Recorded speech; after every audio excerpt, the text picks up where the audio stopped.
the trade value of your community, embrace it, use it, okay? They're going to provide you with stuff. They're not going to be blatant about it. They're not going to email you and go, I came up with a logo there, I think you should use it.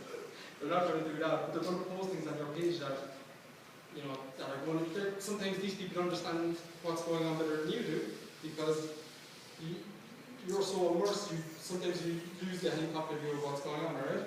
So, be very much open to the idea of adopting stuff that your community is providing you, right? No one is tweetable, okay? I had 13,000 people that I could say, well, they're trying to do a good enough job for the workers, blah, blah, blah, blah, right? So, don't dismiss it, just because there is sometimes, oh, no, it's all about social media now. Don't dismiss developing constructive relationships with the traditional people, traditional forms of media, because for the simple reason, you've already captive audiences that you can tap into by using your social media campaign, okay? So, jump outside the issue, great way of creating a broader personality.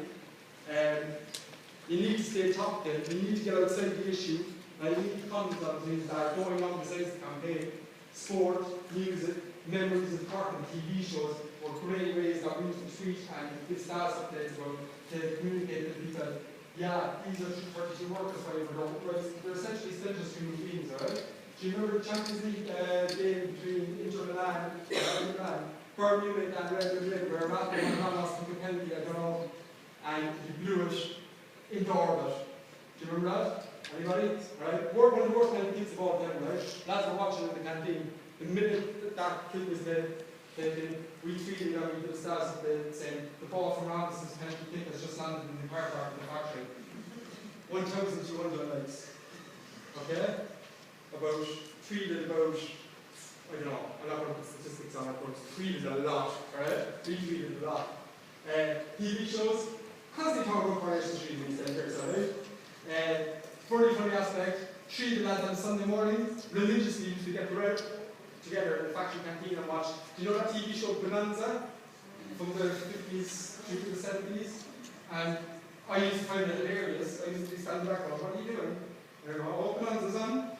So I used to watch Bonanza, I used to tweet and status on the Bonanza crew are together again watching the thing. And people found it very enjoyable. And got outside the issue, avoided the fatigue and created a wider personality. Believe it, live it, right? Here's the point that I want to make, right? If you don't believe in the cause or even the brand, alright, do not put yourself forward to run one of these campaigns, okay?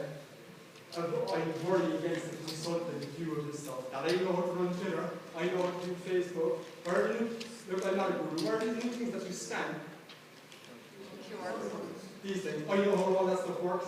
So I can tackle any issue, I can run any campaign. You're an idiot if you believe that, right? Especially when it comes to this stuff. You have to believe in the cause. It's what will sustain you. Myself and Veronica didn't go to bed in separate houses.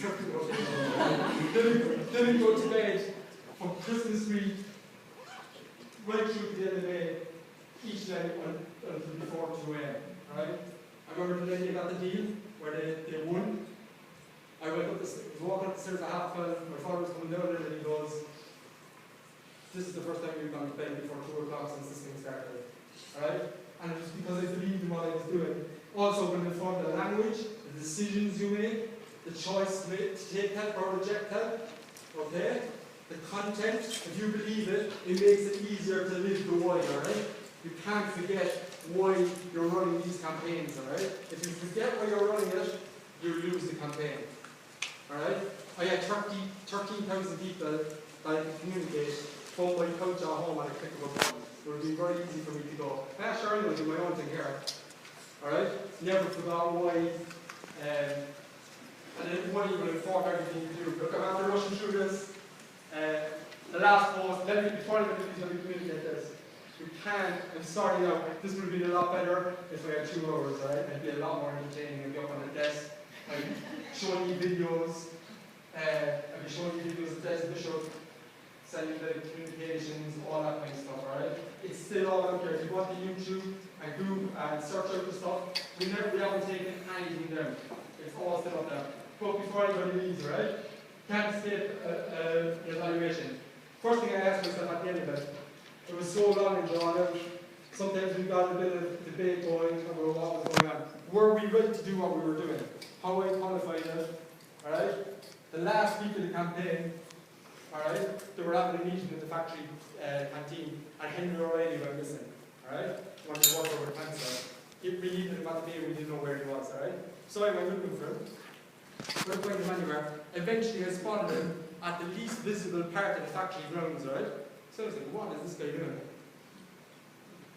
The community, right? Found Henry O'Reilly at the most least visible spot of the factory grounds, on his knees with a half a loaf of bread feeding birds. Right? Now this is a guy that's been through hell for 7 months and somehow still had the presence of mind to go, look at all this bloody food in here. Went off and fed birds, not for cameras, nobody else with him, okay? Just because he wanted that. And I didn't interrupt him, I walked away, and that was enough for me to say, yeah, look, we were really clear what we did, alright? Did we achieve what we set out to do? Okay? Well, they got the redundancy, alright? The thing that we set out most, and it was in the last post, we wanted to ensure that this would never happen to anybody else again with the Facebook social media campaign. Again, I'm talking about that when I say, when we set out to do something, I'm talking about the social media campaign. We always said, I was asked by a journalist at the end of December, Darren, when this all comes to an end, what will be the last post? And I said, well, the workers say they're doing this or that. First of all, to get their redundancy, and second of all, to create a situation where this will never happen to anybody else again, okay? So what do we want? We wanted the politicians from across the political spectrum to bring in legislative change. Right? We'll back up to the Dáil, say, look, this is after happening, a fundamental human rights abuse, we wanted something changed. When I look back, well, it's still not after being done, and when I look back, I realised it was never going to be done. So, how did we impact, and what was the result of the campaign? I have a friend, Owen, he's a primary school teacher up in Scoil-Oliver, right? Up the north side. And I'm going to leave you with this, because this is, to me, how I believe that the campaign, the social media campaign was successful, alright? And you can run off, right? He was having a problem communicating the concept of change to 6th class students. Change from money, okay? From transaction, right? Or to one girl in the class, sorry. Everybody else is getting it, this one girl wasn't. She just couldn't get the concept of change, right? We all have trouble with stuff, certain things, it just wasn't going into her head. So he did what our teachers did in primary school. He said, alright, you go up and you teach the class there for a while, for 5 minutes. I need to talk to Stephanie about the concept of change. So he went on to give her individual attention. Eventually explained it to her, she got the concept of change. So she turned around to the person that was teaching the class, and he said, alright, you're fired. I don't need you anymore, you can sit down. And the young fella turned around and he said, I know somebody else struggled from the back. He needs his P45 if you're going to fire him. And all of it, there's no P45s there. And somebody else shouted from the class. And if you're going to give him a P45, he needs redundancy. These are 12-year-olds, right? And all was like, no, there'll be no P45, laughing and joking with them. There'll be no P45 and there'll be no redundancy. And the young fella that was standing up in the class, 12 years of age, turned around and he said, well, if I'm not getting a P45 and I'm not getting a redundancy, I'm going to stay and sit in this classroom and fight for my rights like the VITA CORTEX. And that's what this achieved. Okay? So, you can take what you want out of it, not guru, not prescriptive. Rush this, very sorry about that. I wanted to make a more intuitive point or more impactful point about the way of actually running it. I know where sadly isn't enough, but I hope that it's going to be something. Right? I think the slides here, lectures, and you can put them up and you can do a bit more of a forensic analysis of the slides, but that's what it was and that's all it was. Okay?